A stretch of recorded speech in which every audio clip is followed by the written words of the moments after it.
Letter 50, on our blindness and its cure. I received your letter many months after you had posted it.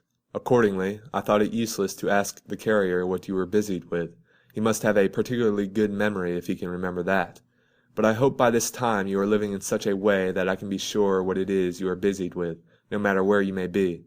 For what else are you busied with except improving yourself every day, laying aside some error, and coming to understand that the faults which you attribute to circumstances are in yourself? We are indeed apt to ascribe certain faults to the place or to the time, but those faults will follow us, no matter how we change our place. You know Harpaste, my wife's female clown. She has remained in my house, a burden incurred from a legacy. I particularly disapprove of these freaks. Whenever I wish to enjoy the quips of a clown, I am not compelled to hunt far. I can laugh at myself. Now this clown suddenly became blind. The story sounds incredible, but I assure you that it is true. She does not know that she is blind. She keeps asking her attendant to change her quarters. She says that her apartments are too dark. You can see clearly that which makes us smile in the case of Harpaste happens to all the rest of us. Nobody understands that he is himself greedy, or that he is covetous. Yet the blind ask for a guide, while we wander without one, saying, I am not self-seeking, but one cannot live at Rome in any other way. I am not extravagant, but mere living in the city demands a great outlay. It is not my fault that I have a choleric disposition, or that I have not settled down to any definite scheme of life. It is due to my youth. Why do we deceive ourselves? The evil that afflicts us is not external, it is within us, situated in our very vitals. For that reason we attain soundness with all the more difficulty, because we do not know that we are diseased. Suppose that we have begun the cure. When shall we throw off all these diseases, with all their virulence?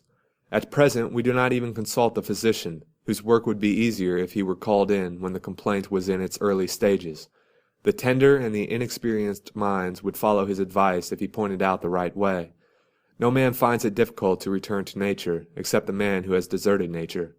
We blush to receive instruction in sound sense, but by heaven, if we think it base to seek a teacher of this art, we should also abandon any hope that so great a good could be instilled into us by mere chance. No, we must work. To tell the truth, even the work is not great, if only, as I said, we begin to mold and reconstruct our souls before they are hardened by sin. But I do not despair even of a hardened sinner. There is nothing that will not surrender to persistent treatment, to concentrated and careful attention. However much the timber may be bent, you can make it straight again. Heat unbends curved beams, and wood that grew naturally in another shape is fashioned artificially according to our needs. How much more easily does the soul permit itself to be shaped, pliable as it is, and more yielding than any liquid?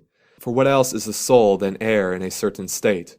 And you see that air is more adaptable than any other matter, in proportion as it is rarer than any other. There is nothing, Lucilius, to hinder you from entertaining good hopes about us, just because we are even now in the grip of evil, or because we have long been possessed thereby. There is no man to whom a good mind comes before an evil one. It is the evil mind that gets first hold on all of us. Learning virtue means unlearning vice. We should therefore proceed to the task of freeing ourselves from faults with all the more courage, because, when once committed to us, the good is an everlasting possession. Virtue is not unlearned. For opposites find difficulty in clinging where they do not belong. Therefore they can be driven out and hustled away. But qualities that come to a place which is rightfully theirs abide faithfully. Virtue is according to nature. Vice is opposed to it and hostile. But although virtues, when admitted, cannot depart and are easy to guard, yet the first steps in the approach to them are toilsome, because it is characteristic of a weak and diseased mind to fear that which is unfamiliar. The mind must, therefore, be forced to make a beginning. From then on the medicine is not bitter, for just as soon as it is curing us, it begins to give pleasure. One enjoys other cures only after health is restored, but a draught of philosophy is at the same moment wholesome and pleasant. Farewell.